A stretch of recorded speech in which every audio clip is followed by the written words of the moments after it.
Hello survivors and welcome to Now That's What I Call Survival Horror, the first aid spray show where we rank various soundtracks from the survival horror genre. We are returning to Resident Evil for this episode and we're getting a little bit weird with it, and we're even in fact having a debut appearance on the series. Welcome Jordan to Now That's What I Call Survival Horror. Hello, it's great to be here at last. Indeed, it's been a bit of a long time coming, and I said, you had an interest in being on the show, and I was like, here are all the games we haven't covered yet from Resident Evil, and you had quite the interesting idea to cover two spin-off titles in one, in what Kelsey dubbed like the dual disc edition of the show. So yeah, we're going to be talking about, I guess what you call the core gun survivor games, so Survivor and Dead Aim. So we're not talking about Survivor 2, which is a Code Veronica adaptation, and we're not talking about Survivor 3 because it's a Dino Crisis game. So these are the two big ones from Gun Survivor, and we're going to package them together. Yeah, absolutely. But, I mean, I was given... it wasn't like I just had the scraps, right, when all the heavy hitters had already been worked through. I mean, to kind of give you a slight sort of spoiler warning for some of the episodes that are still yet to come in this series... Sai approached me and said, pick any game here to cover. And we're talking about Remake 1, Resident Evil 5, Resident Evil 6, Resident Evil 7, Resident Evil Village, Revelations 2, Outbreak 1 and 2, Umbrella Corps, Umbrella Chronicles, Darkside Chronicles, Operation Raccoon City.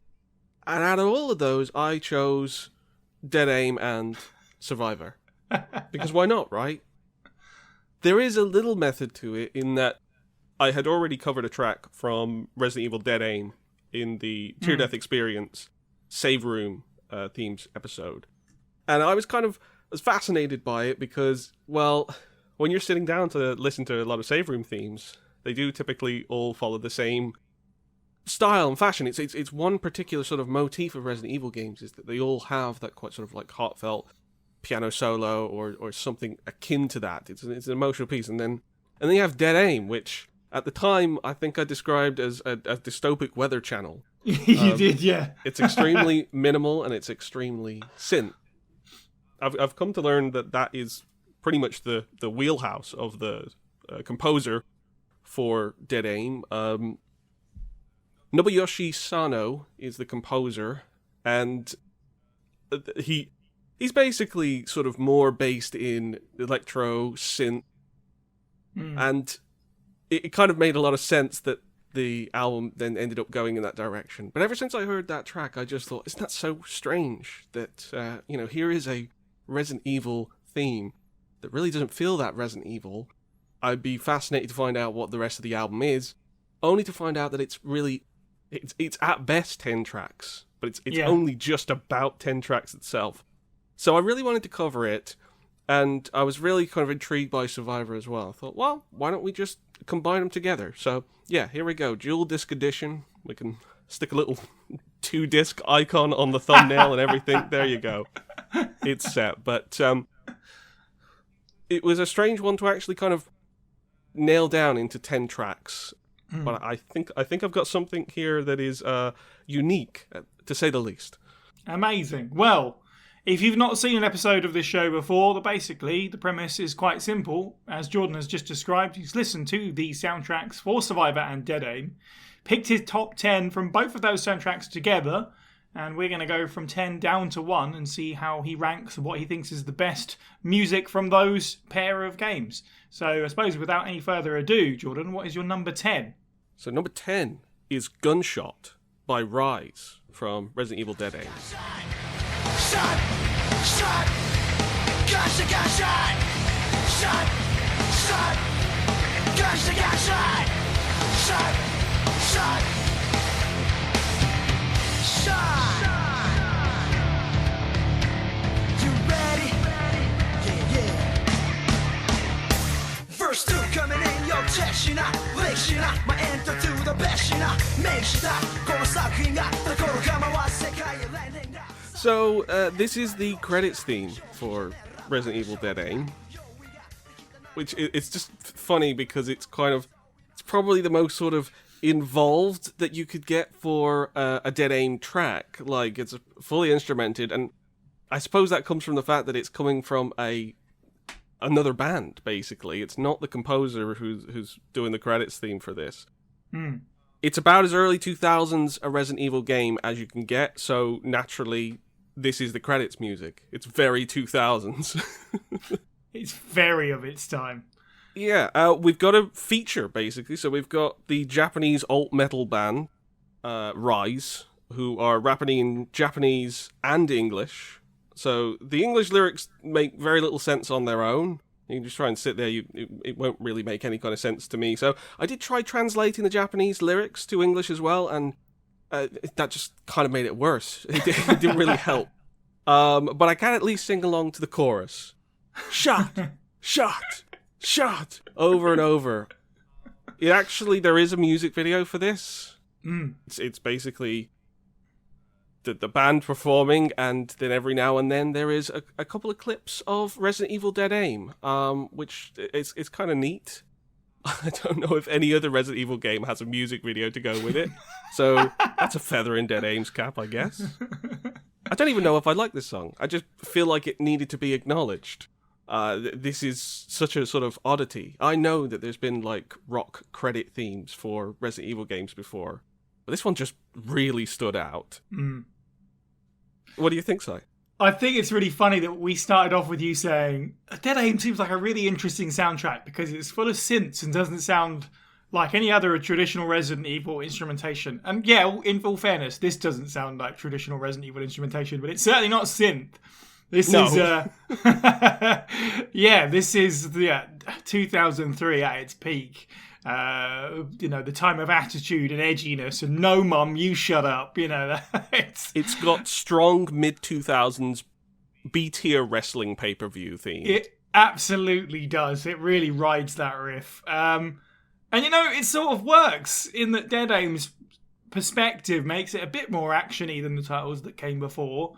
And we're about to head further in that kind of direction. Not necessarily musically, but we're getting more into the action games of Resident Evil after this. Mm-hmm. And the fact that it's a side game means that you can get away with something like this. I mean, if Resident Evil 3 ended with this, it would be really weird. But it's actually kind of okay. It kind of fits with Dead Aim in that weird oddity way. I quite like this, unironically. I love a bit of new metal, and it's got that unpredictable element that comes with a lot of the more energetic Japanese bands of that ilk. So, yeah, I think you're right. It needed to be mentioned. It's fun for what it is. I think it was used in trailers to promote the game, quite rightfully, as you say, because it is a weird key piece of it, even though you don't hear it to the end. But it was used to promote the game, and the game featured in the music video. So I guess somebody had some kind of confidence in that combination. The only thing that would make it better is if the lyrics themselves were to some extent about the story or the game or something like that. Not there's much story to Dead Aim, but it more or less like, oh, how does it relate to Resident Evil Dead Aim? It's like, well, it was in the album and they say shot and it syncs up with when they shoot a zombie in the music video. Well, there you go. But, it's a bit of Kerrang bait and that's just fine. Yeah. Yes. I mean... People are nostalgic for this kind of thing now, right? Surely at this point, we are 20 years away from this, so there's got to be a bit of nostalgia for that Generation X period. I guess we're all going to start getting nostalgic for the Anderson verse again from the very beginning. Right. Maybe not so. Maybe the soundtrack. I'm already nostalgic for the soundtrack. Maybe a bit of Slipknot for the side. Yeah, there you go. Going on to something completely different. Let's listen now to something from Survivor. This is my pick number 9, Wanna Play.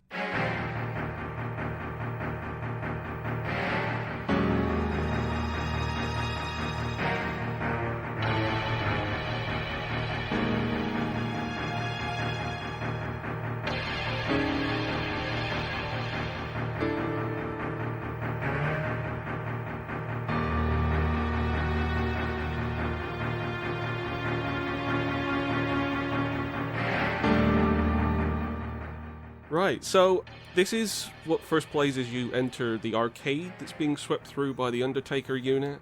I wanted to give a little bit of context for it because with a lot of Survivor themes, it's actually hard to place exactly when they happen, basically. I think there's multiple paths to this game as well, so you may not always hear it right away. Mm-hmm.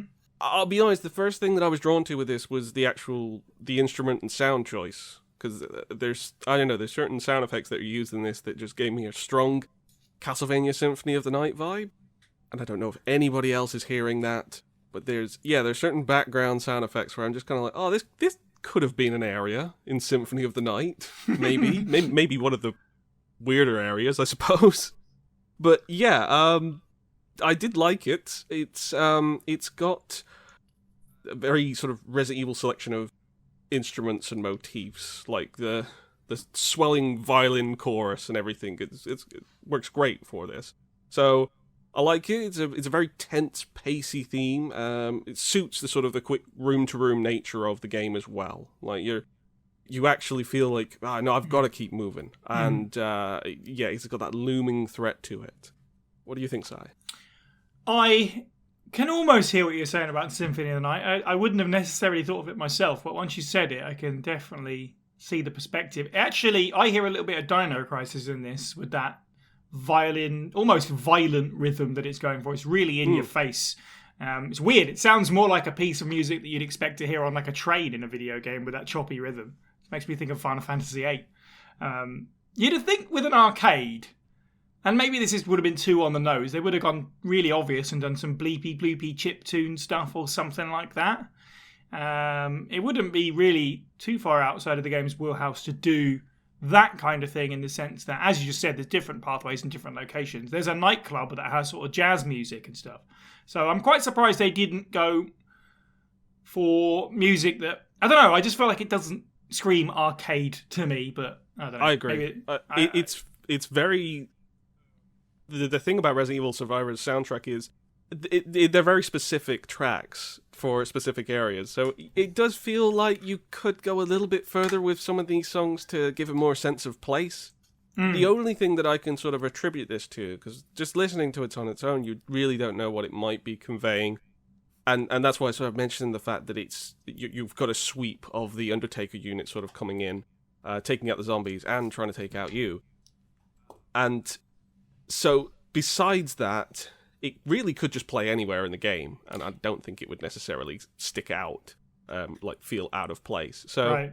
Yeah, it's a bit of a shame that it doesn't have too much of a sort of arcade flavor, and this is definitely a game that could have done that, because it's got quite a variety of locations that it goes. Yeah,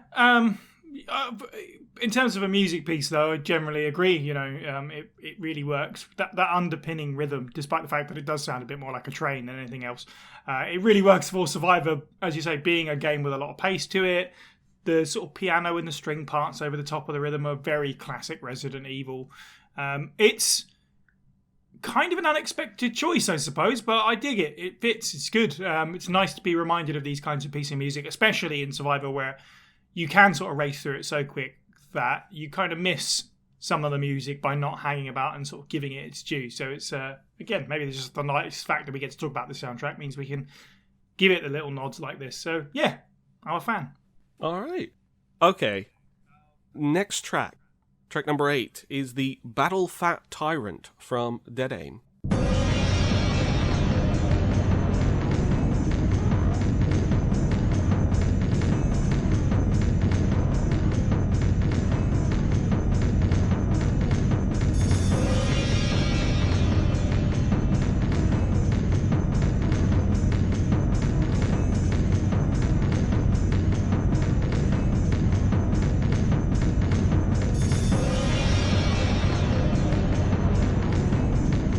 Right, so this is a boss theme that is somehow more terrifying than the boss itself. I mean, I'm not necessarily saying that I'm overly familiar with Dead Aim, but, I've watched a couple of playthroughs, and I have seen that boss, and I've seen that room, and honestly, I think the track is the best part of that whole sequence. It evokes something that is very different to what I was expecting from the actual game itself, but I think the track itself is strong. Like, if the save room theme from this game is reminiscent of a dystopian weather channel, then I guess this feels more like a demented nightclub. Like, it's got a lot of that sort of that bassiness, that drum bassiness. It's very simplistic, but I think it works for what it is. It feels, it feels claustrophobic. It's thumping dance loop with like this really solid bassy drums racking up the intensity. So I think it's quite effective. But yeah, it's kind of stressed me out, which I think is kind of the aim. I think if I heard this like in some kind of haunted house experience or something like that, or in a theme park or something, it would creep me, because it feels like walls are really kind of closing in. Is it a good boss theme? I don't know, but it just feels like it would be perfect for like an escape or a horde rush sequence, something where you're really being overwhelmed. Yeah, well, first of all, poor Pluto. He doesn't deserve the slander of this track name, Battle Fat Tyrant. That seems a bit harsh. I mean, that's, again, dated. This one's interesting because Dead Aim's a weird one, because it feels like it follows the likes of Code Veronica. I mean, obviously, it's on a PlayStation, specifically the PlayStation 2, like Code Veronica X, so that certainly helps. And it uses 3D environments instead of fixed cameras and that kind of stuff.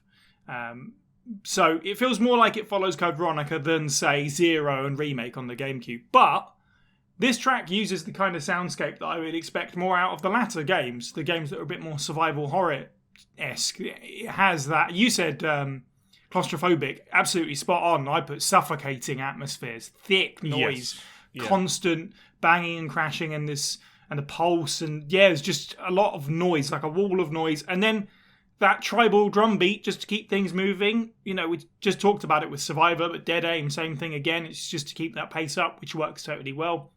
It is stressful. We only did Dead Aim, I don't know, a year and a half ago. I don't remember what I even thought about the Pluto boss fight, but I do remember, I can picture it in my head, and it's memorable, and I wonder if it's memorable because of the music more than the boss, as if it is quite a disappointing and a bit of a pushover. Something about it stood out, and it might be the atmosphere rather than the fight itself, and if so, it's probably the music. Yeah, it's very industrial, isn't it? I feel like this could maybe be on the cutting room floor of Resident Evil 4 in some respects. Where it's not melodic, but it's very industrial based and claustrophobic. It works. Yeah, very good shout. I hadn't thought of that, but it is a weird, almost like a precursor. And as far as the names are concerned, I mean, there aren't really any good names on this list. Fair. I don't know. Some of the Survivor soundtrack names are really good. We might not necessarily mention them, but there's one I think called Mr. X and Mr. X and Mr. X, which I love. That's a fantastic triple threat. I'll say this. I'm getting most of these track names off YouTube. I don't even know if a lot of these songs actually had track names. You go on some of the Resident Evil wikis, they don't refer to them as track names. They just refer to them as the areas that they are based around. So, for people listening, just keep that in mind. When I say all these like strange stuff like Wanna Play and Battle Fat Tyrant, I didn't come up with these titles. They're just silly titles that I found online, but there we go. Some of them certainly get parroted a lot between different playlists and stuff, so there must be an official soundtrack for at least Survivor out there somewhere. So these names must have come from somewhere. I think they're more than just a YouTuber's fun idea, but maybe it's like in the metadata, and they were just kind of like, well, no one's actually, this isn't coming out on vinyl. No one's going to see this track name. Yeah, come on, Lace Records. This is the vinyl that I'm waiting for. A mini vinyl, basically, for Dead Aim. Okay, next track. This actually is quite a standard title. And it's just the prologue from Survivor. In 1998, a disaster struck the quiet Midwestern residents of Raccoon City. An uncontrollable outbreak of the umbrella-created T-virus transformed the city into an inescapable death trap. To stop the outbreak from spreading, Umbrella Incorporated was forced to wipe out the entire city. However, this was not the only location where an outbreak occurred. Okay, First of all, what is going on here? Why is this lovely, almost save room-like piano theme just bodged below an opening voiceover? As far as I'm aware, it's nowhere else in the soundtrack. I've tried going through multiple versions of this soundtrack on YouTube and other places. This is the only place where I seem to have found the theme. And that's confusing to me. I mean, there are other versions online without the spoken dialogue dubbed over it, but I don't know if they're just simply covers. I think so. I also did a search, and I think sadly that is the case. Yeah, and it's a shame because I think it's a really good track. It would actually be higher if it didn't have the dubbed voice lines over it, because I think it's a really sort of excellent, effective, emotional track. Like it's got all the sorrow of one of those sort of save room themes that ends up becoming sort of iconic for its game. I don't think it would really be sort of out of place if it was in the original sort of trilogy of games at all. I think it actually works that tone sort of very well. It's just a shame that it's a little too easy to miss. I mean, you know, you're only probably going to watch that intro sequence once, because every time you replay it, you're probably speedrunning it. So it really doesn't get much exposure. Again, it might be that there is an official version out there, or it's featured in a different version of the soundtrack, or even in a different game. I'd love to hear about that. But this was the only version that I got to hear, and I just basically had to really strain my ears past the actual spoken dialogue, just so that I could actually hear that piano. But once you do hear it, it's great. Yes, if there are any Resident Evil Survivor superfans who are watching this, who watch every single video that comes out tagged with Resident Evil Survivor, if you can find and locate a version of this without the spoken word intro, that would be great. I'd love to hear it. I agree with you. The thing I love about this show is that everyone's approach to soundtracks and to ranking is so different. Some people will pick stuff that just really stays with them after playing the game, or stuff they think is quintessential, and some people love picking the rarer things. This one, I think most people would have just totally overlooked this. This is a really good catch for you to hear this and pull it out and be like, actually, this is really good. What the hell's happened? Why did they do this? This is the first track, I think, on the show that hasn't... it definitely is, in fact, that has narration on it. And it's a shame, because it does drown out what is a quintessential sounding Resident Evil piece. It could so easily fit into 2 or 3, especially as an opening piece, or as a great results screen, maybe at the end of the game. You're right, it's lovely, it's sad, it's perfect for that bittersweet feeling that we often get with Resident Evil stories. It feels wasted. It really does. So great opportunity to go, this is awesome, but he didn't think about this, because I would never have thought about this in a million years. And I'm really glad you brought it to my attention. My only theory is that maybe at some point in the development, there was actually a plan to have some form of save room, or some kind of area of reprieve in this game. And obviously it didn't come to fruition because it's just not that kind of game. Yeah. And so they were just kind of like, well, what are we going to do with this theme that we just got sort of kicking about? Chuck it in the intro. And, you know, it seemed like a good idea at the time. But Capcom, please, release, like, a full version of this. I would love to hear it in sort of, like, high quality and as a song. It would be great. One day, Survivor will get the just desserts and yes. get 30th anniversary, you know, high res soundtrack. You're more optimistic than me. I was about to say 50th anniversary. That's when it really. That's when the consensus really truly matures on that game. I'll be there whenever it is. So. Okay, next track, number 6, Introduction from Dead Aim.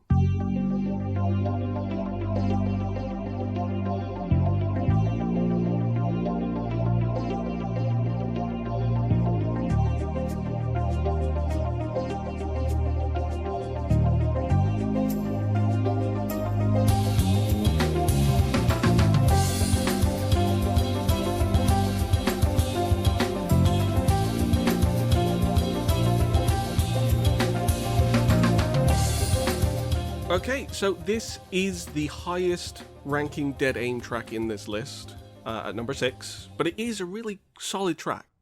It's also, by no coincidence, the most involved and melodic track of Dead Aim's main score. It's a funky little build-up over about 50 seconds, and then it ends. It just stops. Yeah. It's effectively just a stinger theme for the opening intro, the opening FMV before you start the game. But I love what it sounds like. Like, it's a really promising 50 seconds. It is, of course, very un-Resident Evil, which I can say for quite a few of Dead Aim songs, but yeah, in particular this, it is very mid-2000s, slightly kind of futuristic synth going on there.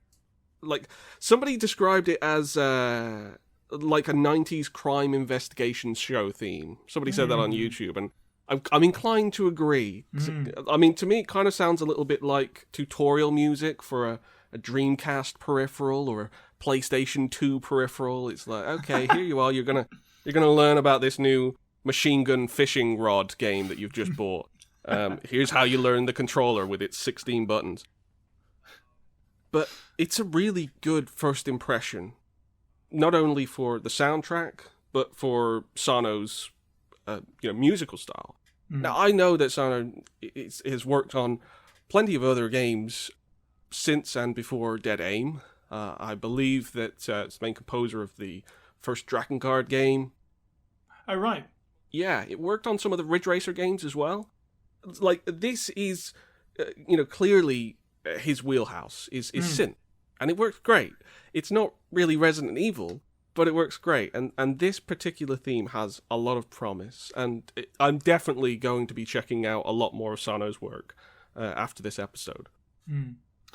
Yes, it definitely has detective drama sort of energy, and I agree that whilst it doesn't fit the traditional Resident Evil style, again, like Gunshot, even though they're totally different, side games are for this kind of experiment, in my humble opinion. And in a world where Dead Aim had more room for character work and that kind of stuff, and we got to know some of the bodies in it a bit better, it possibly could be a great theme to reflect the sort of government agent story that the game has with Bruce and Fong Ling.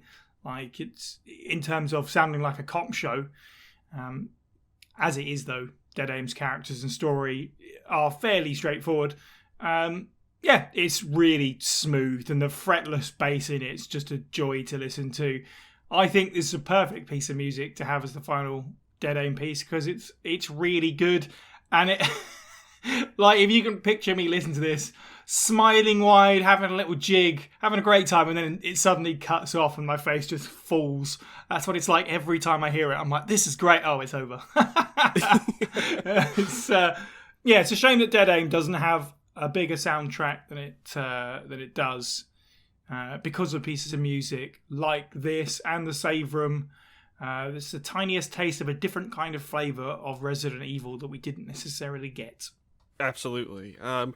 It is a shame that it's not a bit longer. Like, I'd love to hear somebody's interpretation of this. Absolutely. Because, like you, not since The End by My Chemical Romance have I been so disappointed that a song is over when it's over. Just as it's starting to get going, it's like, oh, I'd love to hear sort of what the rest of this is supposed to least. be like. Yeah. It's one of those tracks where I feel like it could just keep growing and building until it's like a 9-minute track or something like that.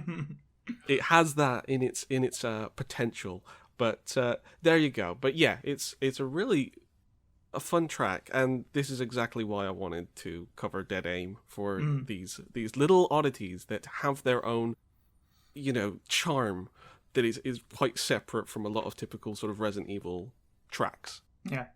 Okay, well, that is Dead Aim out of the way, so now it is pure Survivor for the last 5 tracks. And the next one is Hungry Audience.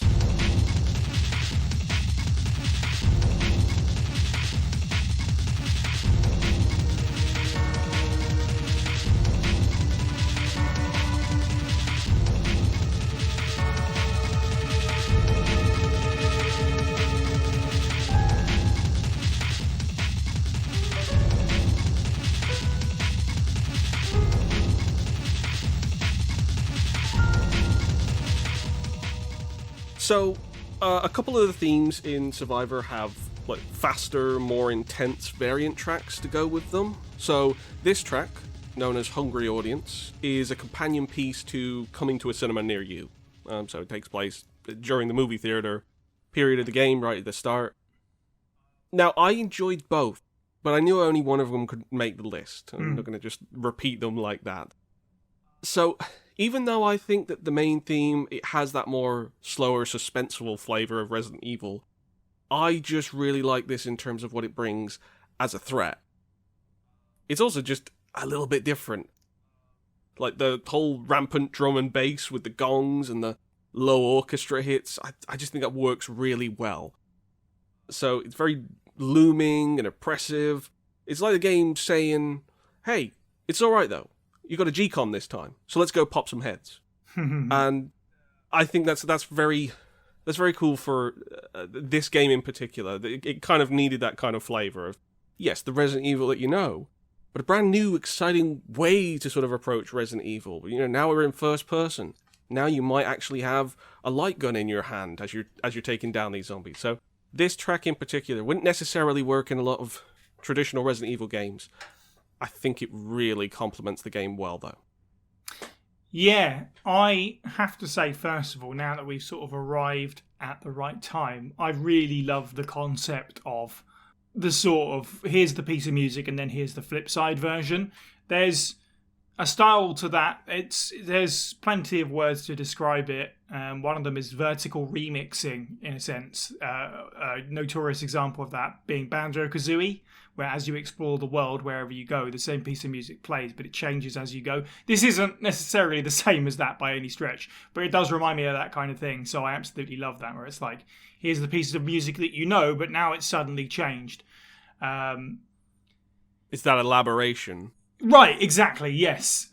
Cinema Near You is truly spooky stuff, but it has to be said that Hungry Audience is really masterful in how it changes that up. Like you said, it's got that sort of heartbeat of the song being the gong going throughout. It's still the same sound, but it's just faster and it just occurs at a quicker rate. It's got like this break beat, drum beat, but otherwise the track is pretty much, it keeps all the same elements.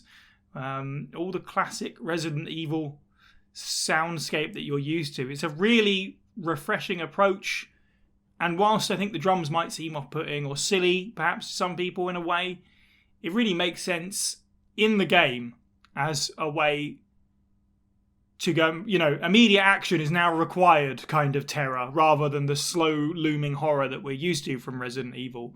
I love Survivor, and this is an underrated reason why. The way that the soundtrack does that, I love it. So at number 4, our next track is Godforsaken Place.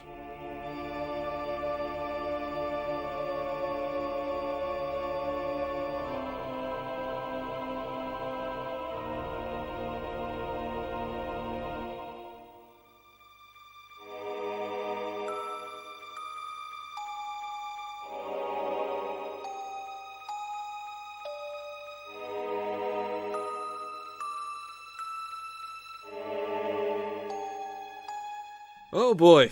So, come for the spooky, scary organ choir, and stay for the haunted music box. That is sort of how I would sum up this track. It's great. It's very mystical, but it's got that tinge of tension and tragedy. It's very tropey, mind. This could probably pass in most spooky horror games. So this is another one of those, it's not quite Resident Evil, but I really dig it for what it actually is, at least. What surprised me is that this is basically a starting area theme. This is one of the very earliest themes that you will hear in the game, you take the particular path. That's right, yeah. We talked about the paths, like literally right from the off, the game gives you one, and one of which I believe is a church, which is where this music takes, hence the name of the title of the song. It's a weird one to me, because I suppose I did listen to the soundtrack before checking out the game, so I do end up getting my own sort of preconceived notions of where a track's going to fit and maybe what kind of scene it's going to sort of embody and such. So that is a certain bias of mine. But I was surprised that this was such an early kind of piece. I think in a maybe more traditional Resident Evil game, this is something that you might hear much deeper into the game, maybe when you're really starting to, unfold a mystery or start to learn a little bit more. it kind of reminded me of something that you might hear maybe late game in sort of like Code Veronica or something. Yep. Just as you're learning more and more about the tragedies that you're finding as you make your way further and further into the world. I don't know if it necessarily sort of fits for the overall tone of the game, but I love that the composer's just thrown this out there because it's a really strong track. So I think it's excellent. Yeah, I've got interesting feelings, sort of bit mixed feelings on this one because and again, maybe this is just the way that I look at these things. We were talking about the arcade. I think the first half of this with the organ and the strings really fits the church dynamic to a T. I'm not so sure music box and church go together in my head, but maybe that's just me. But yeah, it's funny that you say Code Veronica because there's music boxes all over the soundtrack for that game. So, and this came before it. So there you go. Yeah, there you go. Yeah, this is truly spooky. Almost certainly the most classic of spooky pieces on the soundtrack. To the point where, as you said, it is a little bit tropey. But it's not something that Resident Evil has done much of before. This kind of, like with organ bits and I don't know, it's much more classic horror, which is interesting. Obviously, CV kind of did go in certain directions from this piece.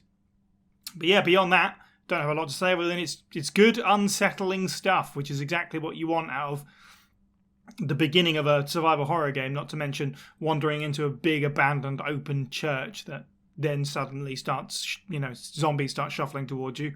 So, yeah, big fan of this.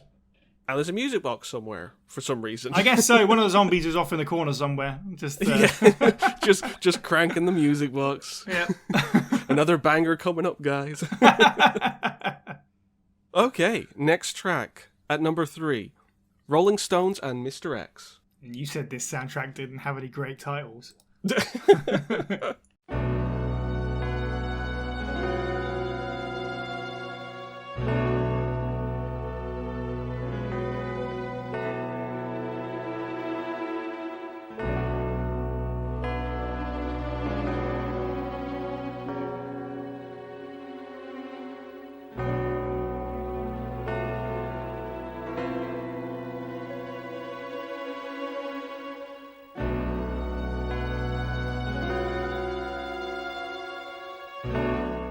Yeah, so, I mean, slightly disappointing song after reading that title. I thought it was going to be another feature, but I guess not. No, it is a great track. It's very cool. The whole basis seems to be that there is a theme of the chimes of a clock, or the chimes of many clocks. It's sort of your time's running out to some extent. A lot of Survivor's music emphasizes the need to keep moving, going from room to room, clearing areas as fast as you can. There's lots of frantic, confrontational themes that work with that. Whereas this track feels just more like pushing on. Like there's no going back. Where you need to go is on the other side of this gauntlet of Mr. X's. And the only way out is through. So I think it's perfect for that transition into the final act. We'd just talked about how the previous track didn't quite necessarily fit such an early area. I think this comes at the perfect time for sort of what it's emphasizing from your gameplay journey. What you're going into the last stretch of the game now. You're going to be facing the final bosses. It has that really good looming tension of inevitability, and I really like. Yeah, there is a sadness to this, a sort of hollow feeling, desperation, hopelessness, whatever you want to call it. It's quite a simple loop, really. It's quite short, but that main melody, I think, is just really pretty. And the chime of the bell feeds into the, as you say, the running out of time, the keep moving theme that you're talking about. At first, I was quite surprised that this is so high, but the more I listened to this, since you were like, this is, my top 10, I can't deny that I would be tempted to put it this high or even higher. It's weird because it is so short, but it's so effective and it stands out so much from the soundtrack in a positive way. I remember this being a theme. I think, if I remember rightly, you've kind of taken on Lot and Lily and you're sort of looking after them a little bit at this point. And you're really, as you say, getting into that last act, kind of unraveling the horror of Vincent and all these kinds of things. So it actually, for me, is a piece of music where you almost take a moment to compose yourself and think about all the awful things that you've come across and read about in the diaries before, yes, you have to press on. So it's almost like a rare stalling moment, but in a real positive way. It's not an exhale of... Yeah, it's not an exhale. It's more of an inhale. It's like, okay, we still got to go. You know, this is messed up, but we got to keep going. Yeah, I really love it. Really, really good stuff. Right. So, our penultimate track, number 2, is simply titled "Following the Kids."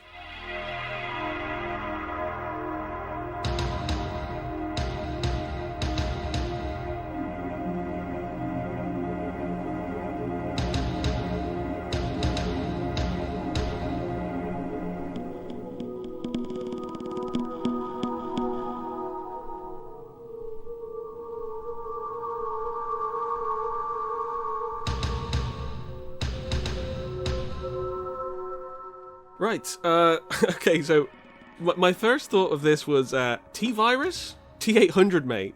This is James Cameron, Brad Fiedel to the bone. Yeah. It just really feels like it's just come straight out of Terminator.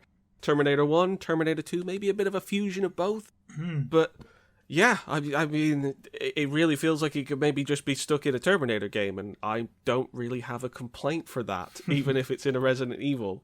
One thing I will say about this is that, as far as I'm aware, it only shows up for one very short sequence, which is when the two children run away and they jump down to the sewer, I think, area. Right, yeah. Maybe I'm completely wrong, but this is a common issue with Survivor. It has a lot of really good tracks that will only really be experienced for 30 seconds or less, and then you're on to the next one. So I felt like this is a really overlooked track in a certain respect, if it really is used as little as I think it is. But yeah, excellent, creepy, ethereal track, like that synth chorus dripped throughout. It just feels cold listening to it.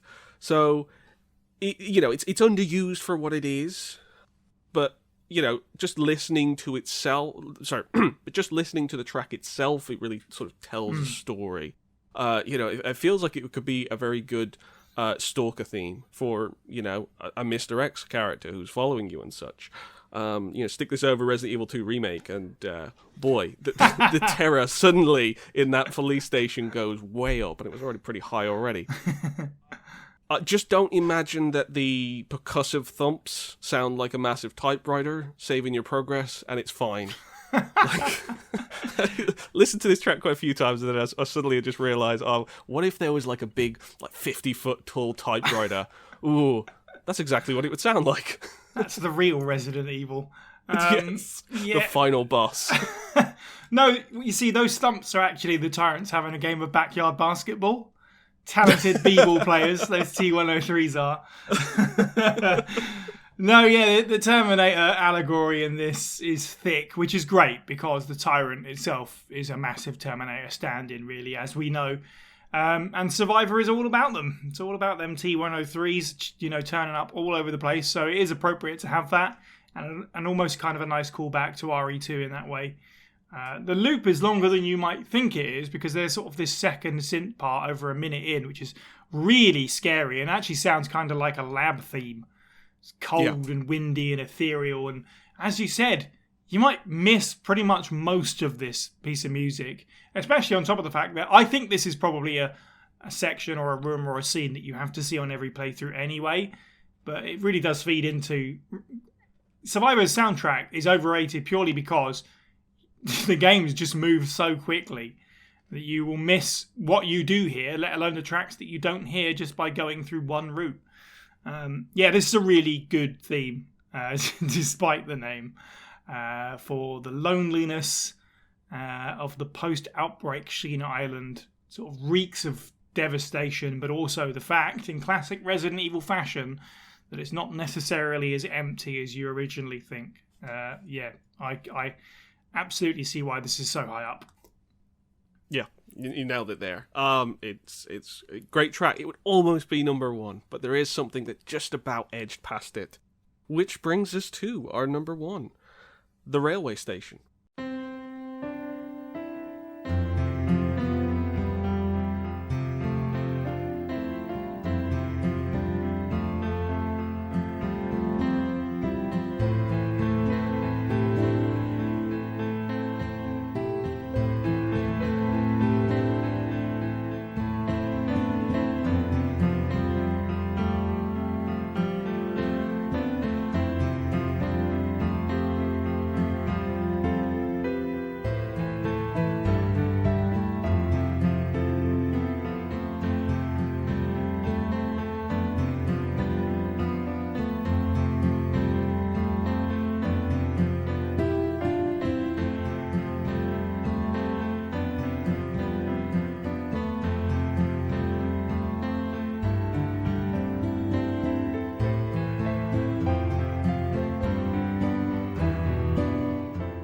So this ended up being probably my most listened to track from reviewing these soundtracks. It's that melancholy piano again, we're just suckers for it in this franchise. I think it's just an excellent piano piece towards the end of the game. I think it's got the right emotion. It's hitting all the right feelings of relief and sadness that we've come to expect from the series. So not only does it suit the scene that it is in, but it suits the series that it's in. Survivor as both a game and a soundtrack often sort of experiments a lot with the norms of Resident Evil, but still, when it comes down to the good old heartfelt piano, Shigeru Komoto just doesn't disappoint. I think that the soundtrack in general can be quite overlooked, I think. It certainly surprised me when I actually sort of sat down to listen to Survivor from beginning to end. It surprises me that, as far as I'm aware, Komoto has only ever worked on one Resident Evil game, and seemingly only worked on one game entirely in his career. I could be completely wrong on that, and maybe it's a case that there's just only so many credits out there. Video game credits from the 90s and early 2000s, they're always a mystery. We've talked about this on Memory Card Lane. It's very hard to find exactly the full body of work that a composer has done. But this is such a great song in a really surprising soundtrack. And I would love to hear more from Komoto's body of work if it's out there. That one Survivor fan I mentioned who knows everything about this game, please let us know more about Shigeru Komoto, because it's really weird. You do a Google and you can find pretty much nothing on this person, which is a real shame. It does, as you say, it was a weird time, late 90s and all through the 90s for video game music and video game development, where people wouldn't necessarily be credited or credited correctly, or have to go under a ghost name or fake name, or chose to go under a fake name. Ergo, it might not even be a real name, this person. It could be someone who was forced to use a fake name, or I don't know. It's weird. It's a weird situation that I wish we knew more about. It seems like a Resident Evil mystery I didn't know was out there, but I've now been alerted to it, so I must know. But yes, the track. We haven't really covered, I don't think, any ending theme in the series on this show, which is fine by me usually, because personally, the cheesy credits for most Resident Evil games never did much for me. But I'm glad that we're doing a piece of music like this. It's not the credits theme, but it does come at a moment of emotional importance where you think you're all safe finally. And I like this one because it shows a bit of restraint. It's just teetering on the edge of being too much, but it doesn't dive off of it and turn into this like power ballad, which is just not a piece of me, unfortunately. Fair enough. So because it doesn't do that, it gets thumbs up instantly. And I talked before about, a previous track, we were talking about exhaling and inhaling. This is sort of the audio equivalent of your shoulders sagging and having a big, breathing out heavily and being like, okay, it's over. Obviously it's not. I think this goes back to what we were saying about the Prologue themes, and that it feels underutilized. But at least this one doesn't have a dumb voiceover over the top of it. I'd say this is a nice surprise for pick one, but I don't think Survivor is one of those soundtracks that has the obvious hitters. Like if I was to say our Resident Evil 2 and 3 and 1 episodes, you might not necessarily be able to nail the number one spot, but you'd have a pretty good idea of what was going to be in there. So most of these picks were all surprises to me because I don't think Survivor has those obvious standout tracks that everyone talks about. So it's nice to just run through few of your personal highlights, and do a little bit different with this number one. So yeah, not necessarily what I would have picked, but I absolutely can't fault it either. Well, I tell you what, I think it might also be that I'm a little bit of a sucker for anything that sounds even remotely similar to Twin Peaks. And this, I'm not saying this is a Laura Palmer theme, but it's up that alley. Like, it feels just it's the end of the game. Like, even though it isn't quite the end, you've still got a little bit to go. You feel like, right, I have made it. The finish line is in sight. I'm going to get out of here. But you do have, quite a degree of sadness in this theme that I think, I don't know how much necessarily the game has earned it, but the soundtrack is going to deliver it nonetheless. And I think that is such a strong motif in Resident Evil, to kind of feel that sadness, even when you are, more or less at the end, or even when you're in a sort of a place of safety. You still feel that kind of harrowing nature of the world that you're in, the nightmare that you're stuck in. And this still sort of has a bit of that. So, yeah, that it ended up sort of like willing out among the other tracks. But as far as sort of Survivor as a whole soundtrack, I think I agree that there isn't necessarily one particular big heavy hitter that everybody can sort of recognize. Which is a little bit of a shame, because I think that probably helps it to sort of end up saying quite under the radar compared to a lot of other soundtracks. I mean, as you say, if you're talking about the original trilogy of Resident Evil games, most fans could actually pick out at least sort of like one track which they just say, all right, if we mention the name of this game, what song comes to mind? They know what comes to mind.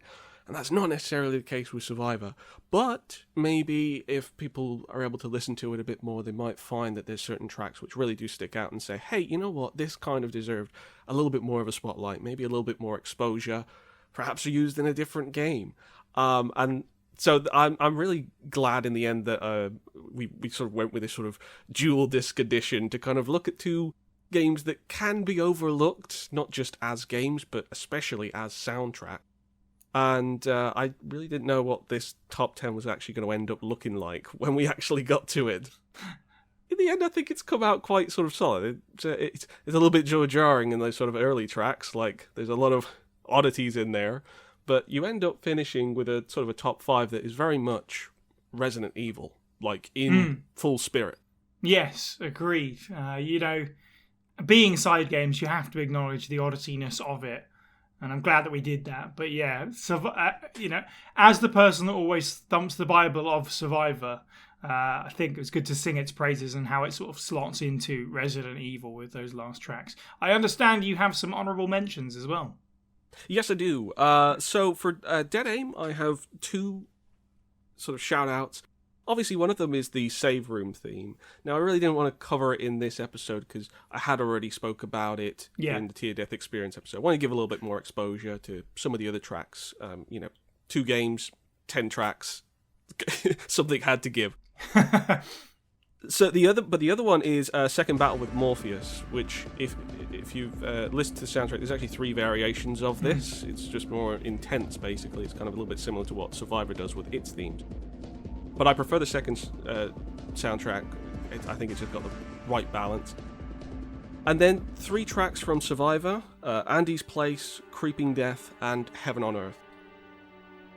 Which, I think they were all, solid. I think they've got good atmospheric themes. I think maybe they were a little bit somewhat too sort of similar to one another, or it was just more just being edged out by other tracks. There are a lot more than 10 tracks between these 2 games that are worth listening to. Just only so many could fit into the top 10, of course. Mm-hmm. Yeah, I can't fault any of those choices, but I think generally speaking you made the right choice. Andy's Place and Creeping Death from Survivor are both really utterly horrifying pieces of music in the right way, but they are a little bit samey, I guess. But Heaven on Earth, extra shout out, since I did mention the jazz of Survivor. Man, I love Persona 5. That's all I've got to say about that.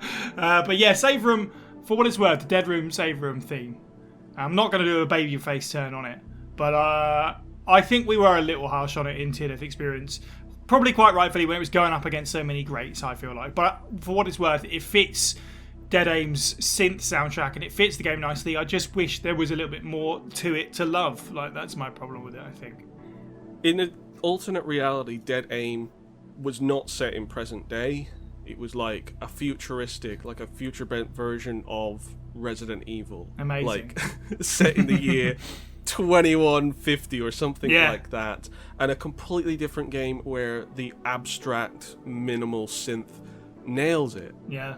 It's just probably a little bit jarring for most people to come to, but there we go. We've wrapped up Dead Aim and Survivor. They're both worth checking out, and they don't take that long to listen to either. So take these recommendations on board. But I would love to hear if anybody else has particular tracks that have stood out that we didn't feature tonight. Indeed. Yeah, jump into those comments. Let us know how horribly wrong Jordan was. Let us know your favourites, your least favourites, so on and so forth. As always, make sure you subscribe to the channel. And if you want to hear, or rather see, I guess here, there's not a lot to look at, but there you go. Episodes of Now That's What I Call Survival Horror early. You can support us on Patreon at patreon.com/FASprayPod to get it a month before everyone else. Thank you, Jordan, for joining me for this episode. Thank you. And of course, thank you all for checking it out and have a good week.